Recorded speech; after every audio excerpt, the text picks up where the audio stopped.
वाजता येते. नाही आलास तरी चालेल, मी तुला इथे येऊन भेटतोय ना, बस झालं.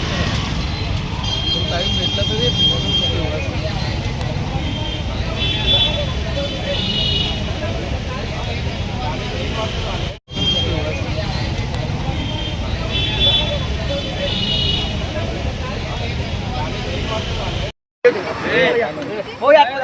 चला चला पाणी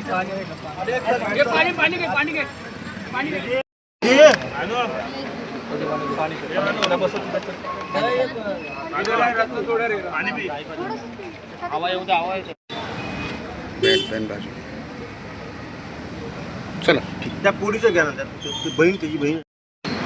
तुमचा मुलगा आहे, काय तुम्ही मागणी करतात बोला.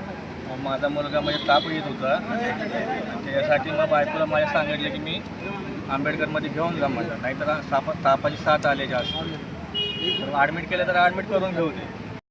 तर ते काय केलं नाही, ॲडमिट वगैरे काय केलं नाही, फक्त गोळ्या दिल्या, एक ड्रॉप छोटासा पाजला आणि घरी घेऊन गेले. तिथून मला फोन केला तर बाबू जास्तच कसं तरी करायला लागलं. मी कामावर होतो, कामावरून घरी गेलो तर खूपच परिस्थिती बेकार झाली होती. मग चाळीतली मुलं वगैरे आवाज दिला, सगळी मुलं धावली, सगळी खाली घेऊन आम्ही आलो. खाली घेऊन आलो की मग नंतर इथं आणलं तर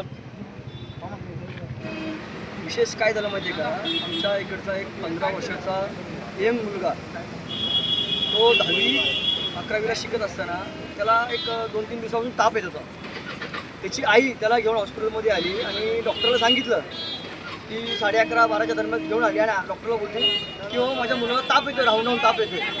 डॉक्टर त्याला काय बोलले की बाबा आमच्याकडे स्टाफ नाही आहे, ब्लड चेक करायला स्टाफ नाही आहे, परत आमच्याकडे बाबा तुम्हाला बेड अवेलेबल नाही आहे आणि आमच्याकडे मॅनपॉवर नाही आहे.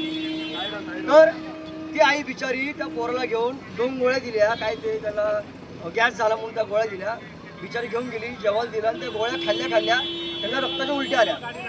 आणि जेव्हा पेशंट इथं घेऊन आलो तेव्हा डॉक्टरने पेशंटला डायरेक्ट सांगितलं की पेशंट हा मृत्यू झाला म्हणून. हा डॉक्टर बाबासाहेब आंबेडकर या हॉस्पिटलचा एवढा भोंगळ कारभार चालू आहे की इथं जिवंत माणूस परत जिवंत येत नाही, तो मरूनच येतो. हा डॉक्टर या हॉस्पिटलचा इतिहास आहे. म्हणून माझी प्रशासनाला विनंती आहे की तत्काळ हे हॉस्पिटल बंद करून